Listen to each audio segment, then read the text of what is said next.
నమస్కారం. కథను వినబోతున్న శ్రోతలకు చందమామ కథలు బై ఆర్కే స్వాగతం. ప్రస్తుతం చెప్పబోయే 3 కథలలో మొదటి కథ కట్నాల పిచ్చి. కొడుకు వీరభద్రం పెళ్లికి బయలుదేరవలసిన సమయంలో తాయారమ్మ ఒంట్లో బాగుండలేదు అంటూ మంచం మీద ముసుగుదాన్ని పడుకుంది. వీరభద్రానికి ఏం చేయాలో తోచింది కాదు. తల్లికి ఎటువంటి అస్వస్థత లేదు అని అతడికి తెలుసు. ఆమెకు అత్తగారి లాంఛనాలు ముట్టబోవటం లేదన్న కోపం చాలా తీవ్రంగా ఉన్నది. వీరభద్రం తల్లికి ఎంతగానో చెప్పి చూశాడు. అన్నిటికీ ఆమె నా ఒంట్లో బాగోలేదు, కోడలు అన్నాక ఇంటికి రాకపోతుందా, నేను చూడకపోతానా అంటూ మొండిగా జవాబులు ఇవ్వసాగింది.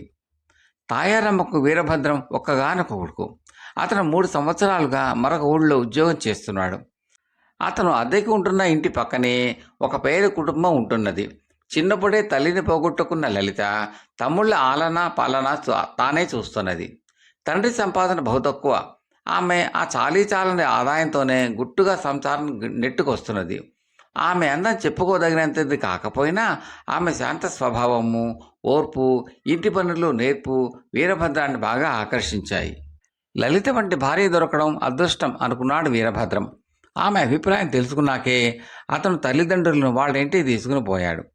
25,000 కట్నం ఇచ్చే పక్షంలో ఈ పిల్లను కోడలుగా తెచ్చుకోవచ్చు అన్నది తాయారు తిరుగు ప్రయాణంలో బండి ఎక్కుతూ. వీరభద్రం ఆశ్చర్యపోతూ, లలిత తండ్రి 25 రూపాయలు కూడా ఇచ్చుకోలేడు అన్నాడు. తాయారమ్మ ముఖం కందగడ్డలా చేసుకుని, అయితే ఈ దరిద్రగొట్టు సంబంధం మనకు వద్దనే వద్దు అన్నది. వీరభద్రం చిన్నపుచ్చుకుని, డబ్బే ముఖ్యం కాదు, నేను పెళ్ళంటూ చేసుకుంటే లలితనే చేసుకుంటాను అన్నాడు. వీరభద్రం తండ్రి ఎటూ మాట్లాడలేక తటస్థంగా ఉండిపోయాడు. వాళ్ళు కట్నం ఇవ్వలేని పక్షంలో అత్తవారి లాంఛనాలకు కనీసం 5,000 ఇవ్వాలి అన్నది తాయారమ్మ పంతంగా. అమ్మా, ఈ లాంఛనాల సంగతి కూడా మర్చిపో. పెళ్లి ఖర్చులకు గాను నేనే లలిత తండ్రికి కొంత డబ్బు సర్దబోతున్నాను అన్నాడు వీరభద్రం. ఆ తర్వాత ఆమె ప్రమేయం లేకుండా పెళ్లికి అన్ని ఏర్పాట్లు జరిగిపోయినాయి. మర్నాడే పెళ్లి. ఆసరికే బంధువులతో 4 బళ్ళు కదిలి వెళ్ళిపోయాయి. తాయారమ్మ ఆరోగ్యం బాగాలేని వంకపెట్టి తండ్రి కొడుకులను వెళ్ళమంటున్నది. ఆ ఊళ్ళో వైద్యులకు ఏమీ కొదవలేదు, నీ పెట్టె సర్ది బాబాయ్ వాళ్ళ బండిలో పంపించేశాను అంటూ వీరభద్రం తొందర పెట్టాడు. వాళ్ళు లలితా వాళ్ళ ఊరు యువతల ఉన్న ఏటిని సమీపించేసరికి బాగా రాత్రి అయింది. ఆసరికి మిగతా వాళ్ళు ఏరు దాటి వెళ్ళిపోయాయి. వీరభద్రం వాళ్ళున్న బండిని ఏటిని సమీపిస్తూ ఉండగా ఏటిలోకి కొత్త నీరు రావడంతో బాగా పొంగి ఉన్నది.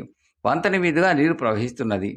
ఏరు తీసేదాకా మనం ఈ ఒడ్డున ఉండిపోవలసిందే అన్నాడు బండివాడు. మర్నాటి ఉదయాన్నే పెళ్లి ముహూర్తం. వీరభద్రం దిగాల పడిపోతూ, ఏరు ఎప్పటికి తీసేట్టు అని బండివాడిని అడిగాడు. చెప్పలేము, అర్ధరాత్రికే తీయవచ్చు, అలా కాక 4-5 రోజులు పట్టినా పట్టవచ్చు అన్నాడు బండివాడు. ఈ మాటల్లో విన్న తాయారమ్మ బండిలో ఉత్సాహంగా లేచి కూర్చున్నది. అంతలో పెద్ద పెట్టెను గాలి దుమారం ఆరంభమైంది. ఏటిగట్టుకు దగ్గరలో కాస్త పెడగా ఒక పెంకుటిల్లు ఉన్నది. బండివాడు బండిని ఆ ఇంటి ముందుకు తీసుకుపోయాడు. వీరభద్రం తలుపు తట్టగానే ఒక నడి వయసువాడు తలుపు తెరిచి, ఎవరు మీరు, ఏం కావాలి అని అడిగాడు. వీరభద్రం అతడి సంగతి చెప్పి, బయట చీకటితో పాటు గాలి దుమారం కూడా లేచింది, ఏరు తీసేదాకా కాస్త మీ ఇంట్లో తలదాచుకోదలిచాం అన్నాడు. మాది లంకంత ఇల్లు, పెళ్ళి ఇంట్లో చేసుకోదలుచుకున్నా మాకు అభ్యంతరం ఏమీ లేదు అని నవ్వుతూ ఇంటి అతను లోపలికి దారితీసి పెద్దగా, అమ్మ రాగిణి, మన ఇంటికి అతిథులు వచ్చారు అంటూ కేకపెట్టాడు. లోపలి గదుల్లోంచి రాగిణి అన్న అమ్మాయి అక్కడికి వచ్చి వీరభద్రం తల్లిదండ్రులకు నమస్కరించింది. ఆమెకు 20 ఏళ్ల కన్నా ఎక్కువ వయసు ఉండదు. కళ్ళను మిరమిరలాడించే అందం. తాయారమ్మ వద్దనా వినకుండా ఆమె అప్పటికప్పుడు వంట చేసి అందరికీ వడ్డించింది. ఒక పెద్ద గదిలో బరుపులు దులిపి పక్కలు వేసి, ఏమీ మొహమాట పడకండి, ఏ అవసరం వచ్చినా కేకేయండి, పక్క గదిలోనే ఉంటాను అని చెప్పి వెళ్ళిపోయింది. తాయారమ్మకు రాగిణిని చూస్తూనే మనసులో కొత్త కొత్త ఆలోచనలు బయలుదేరినాయి. అందమైన పిల్ల, ఇంటాయనకు ఒక్కగానొక్క కూతురులాగా ఉంది. లాంఛనాల మాట అటుంచి ఈ పిల్లను చేసుకుంటే అందగత్త అయిన కోడలితో పాటు ఏటి ఒడ్డున బహుముచ్చటైన ఇల్లు కూడా తమదవుతుంది. ఏరు మన మంచికే పొంగినట్టున్నది అన్నది తాయారు ఉత్సాహంగా. అదేం మాట, ఏరు త్వరగా తీస్తే మనం తెల్లవారు ముహూర్తం వేళకు ఊరు చేరుకోవచ్చు అన్నాడు వీరభద్రం. ఆ ముహూర్తానికే రాగిడి మెళ్ళలో 3 ముళ్ళు వేస్తే సరిపోతుంది అన్నది తాయారమ్మ. వీరభద్రం ఉలిక్కిపడి, నీకేమన్నా మతిపోయిందా అమ్మా అన్నాడు కోపంగా. తాయారమ్మ తను కోపం తెచ్చుకుని, ఈ అమ్మాయికి అందం ఉంది, వచ్చిన వాళ్ళని ఆదరించడం తెలుసు, ఏదో కొంత కట్నం ముట్ట చెప్పగల వాళ్ళలాగానే కనబడుతున్నారు అన్నది. పెళ్ళి అంటే కట్నం వసూలు చేయడమేనా? నాన్నకు తాతయ్య ఎంత కట్నం ఇచ్చాడో విన్నాలే అన్నాడు వీరభద్రం. వీరభద్రం తండ్రి తల పక్కకి తిప్పుకుని చిన్నగా నవ్వుకున్నాడు. తాయారమ్మ గతుక్కుమని, అయినా ఆ రోజులు వేరు.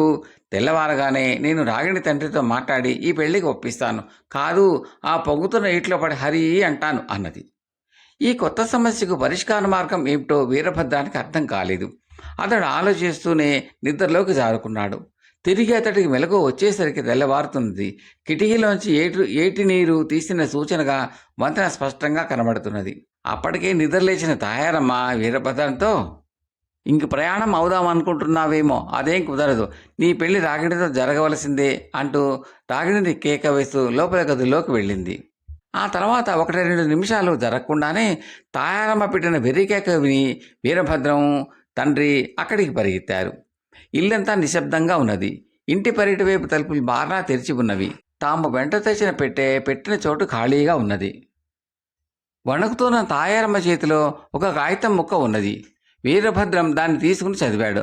అందులో ఇలా ఉన్నది: ఈ ఇల్లు మాది కాదు. ఇంటి వాళ్ళు యాత్రకు వెళ్లారని తెలిసి మారుతాళం చెవులతో ఇంట ప్రవేశించాం. ఎక్కడా ఒక విలువైన వస్తువు లేదు. పెళ్లికి తరలి వెళ్తున్న మీ పెట్టెలో విలువైన వస్తు సామాగ్రి ఉంటుందని మాకు తెలుసు. దాని తాళం బద్దలు కొట్టి మీకు నిద్రాభంగం కలిగించడం ఎందుకని అలాగే ఎత్తుకుపోతున్నాం. ఈ ఏరు మా మంచికే పొంగినట్టున్నది. కళ్ళ నీళ్లతో దిక్కులు చూస్తున్న తల్లితో వీరభద్రం, అమ్మ దిగులు పడకు. నీ నగలు వడ్డాణం అన్నీ బాబాయి వాళ్ళ బండిలో ముందుగానే పంపేశాను.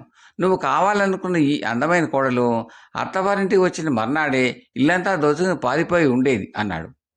తన నగలు విలువైన చీరలు పోనందుకు తాయారమ్మ సంతోషిస్తూ, పెద్ద గండమే తప్పింది. దీనితో నా కట్నాల పిచ్చి కుదిరిపోయినట్టే. పదండి, ముహూర్తం వేళవుతున్నది. కాబోయే కోడలికి నా నగలన్నీ పెట్టి అలంకరించాలి అన్నది.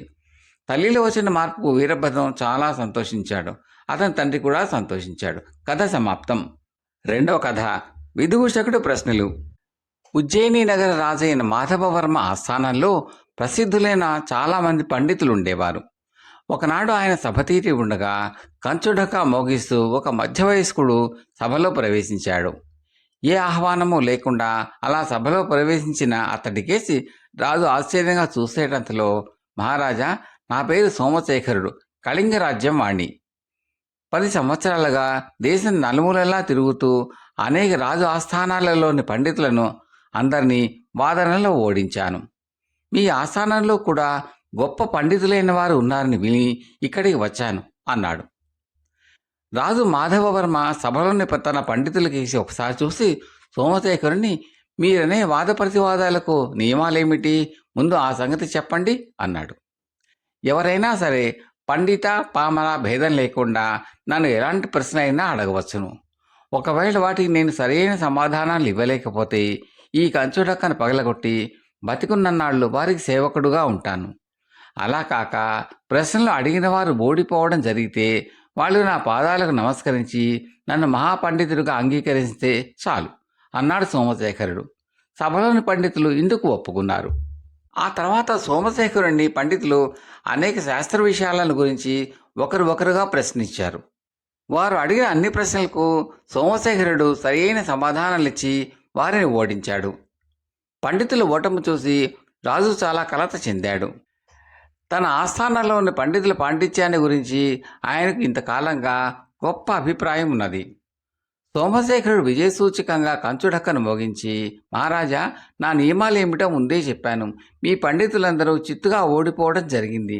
నేను మరొక రాజాస్థానానికి వెళ్ళి అక్కడ పండితులను ఓడించడానికి వేగిర పడుతున్నాను అన్నాడు గర్వంగా. సభలోని పండితులు అవమానంతో తలలు వంచుకొని సోమశేఖరుడి పాదాలకు నమస్కరించేందుకు బయలుదేరుతున్నంతలో రాజుగారి విదూషకుడు ముందుకు వచ్చి, సోమశేఖరుణ్ణి, నేను పండితుడిని కాను, పామరుణ్ణి. నా ప్రశ్నలకు తమరు జవాబులు ఇవ్వగలరా అని అడిగాడు. ఆ ప్రశ్నకు సోమశేఖరుడు నవ్వి, నువ్వు పండితుడు కాదు అనే విషయం నీ వేషధారణే చెబుతున్నది. నేను ముందే మహారాజు గారికి చెప్పా కదా, ఎటువంటి వారడిగిన ప్రశ్నలకైనా సరైన జవాబులు ఇవ్వగలను. అలా కానప్పుడు బతికినంతకాలం వారికి నేను సేవ చేస్తాను అన్నాడు. అయితే నా ప్రశ్న వినండి. 2 మూర్ఖులు దారైపోతూ పక్కన ఉన్న మురుకాలవలో పడ్డారు. ఒకడి ఒంటికి బురద అయింది, మరొకడికి కాలేదు. వాళ్లలో ఎవరు స్నానం చేస్తారు అన్నాడు విదూషకుడు. ఒంటికి బురద అంటినవాడే అన్నాడు సోమశేఖరుడు. కాదు, ముందే చెప్పా కదా వాళ్ళు మురుకులని. ఒంటికి బురద అంటినవాడు రెండోవాడిని చూసి తనకు బురద కాలేదనుకుంటాడు. బురద కానివాడు ఎదుటివాడిని చూసి తన ఒంటికి బురద అయిందే అనుకుని పోయి స్నానం చేసి వస్తాడు అన్నాడు విదూషకుడు. ఈ జవాబు యుక్తియుక్తంగా ఉండడంతో సోమశేఖరుడు వెలవెలపోయాడు. విదూషకుడు ఉత్సాహంగా మరొక ప్రశ్న వినండి. ఇద్దరు తెలివైన వాళ్ళు దారైపోతూ పక్కన ఉన్న మురు కాలువలో పడ్డారు. ఒకటికి బురద అంటింది, రెండో వాడికి అంటలేదు. వాళ్లలో ఎవరు అంటిన బురదను వదిలించుకునేందుకు స్నానం చేస్తారు అన్నాడు. విదూషకుడు మొదటి ప్రశ్న గుర్తుకు తెచ్చుకుని సోమశేఖరుడు ఒంటికి బురద అంటనివాడు అని జవాబు చెప్పాడు. విదూషకుడు బిగ్గరగా నవ్వి, నేను ముందే చెప్పాను కదా వాళ్ళిద్దరూ తెలివైన వాళ్ళని, ఆ కారణం చేత బురద అంటినవాడే పోయి స్నానం చేస్తాడు అన్నాడు. సభలోని వాళ్ళందరూ సంతోషంగా చప్పట్లు చేర్చారు.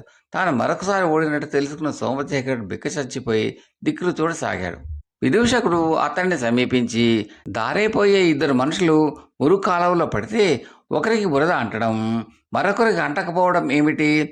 మహాపండితుడిని అని కంచుడక్క మోగించి మరీ చెప్పుకునే మీకు ఈ మాత్రం తెలీదా అన్నాడు. సోమశేఖరుడు ఎంతో వినయంగా కంచుడక్క విదూషకుడి పాదాల ముందు పెట్టాడు.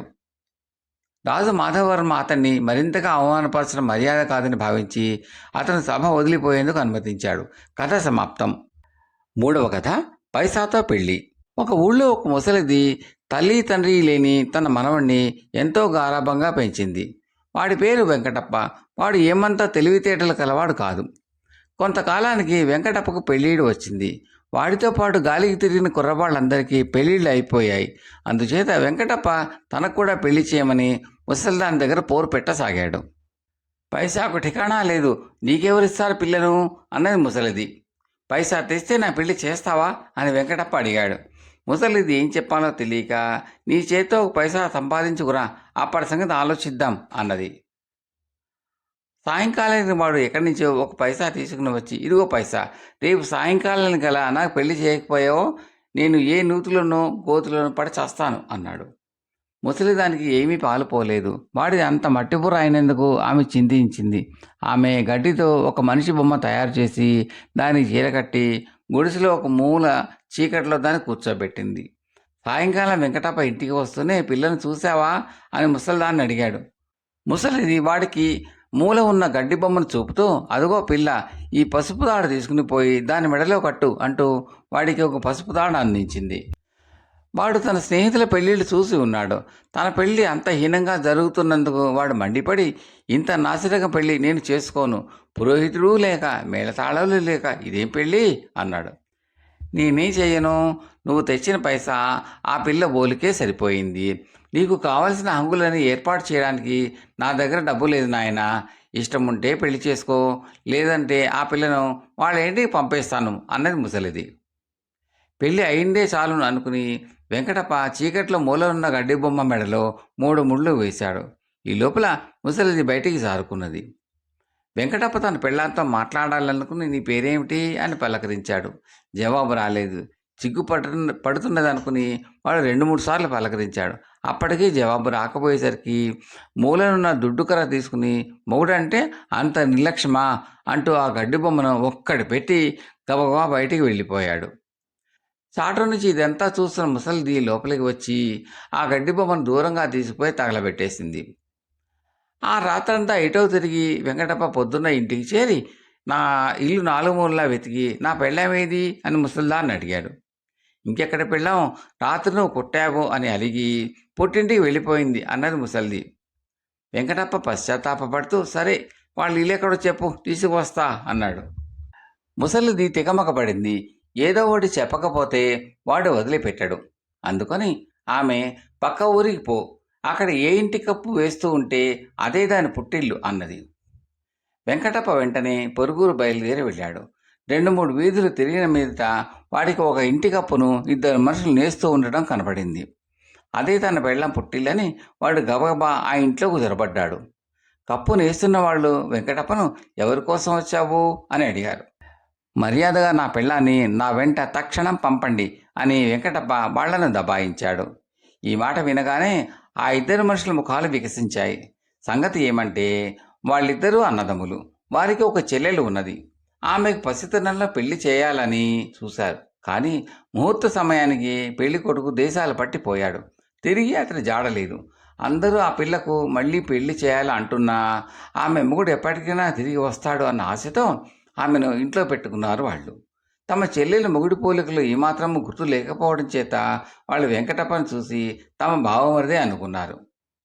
వాళ్ళు వెంకటప్పను ఆదరణతో లోపలికి ఆహ్వానించి చక్కగా స్నానం చేయించి పట్టుబట్టలు కట్టపెట్టి పిండి వంటలతో భోజనం పెట్టి సారెతో సహా తమ చెల్లెల్ని బండిలో ఎక్కించి వెంకటప్ప వెంట కాపురానికి పంపారు. తన మనవడు చక్కని చుక్కను వెంట పెట్టుకుని రావడం చూసి ముసలిది వాడి బుర్ర లోపల మట్టి పెట్టిన దేవుడే వాడి నుదుట మంచి గీత గీశాడు కాబోలు అనుకున్నది. కథ సమాప్తం.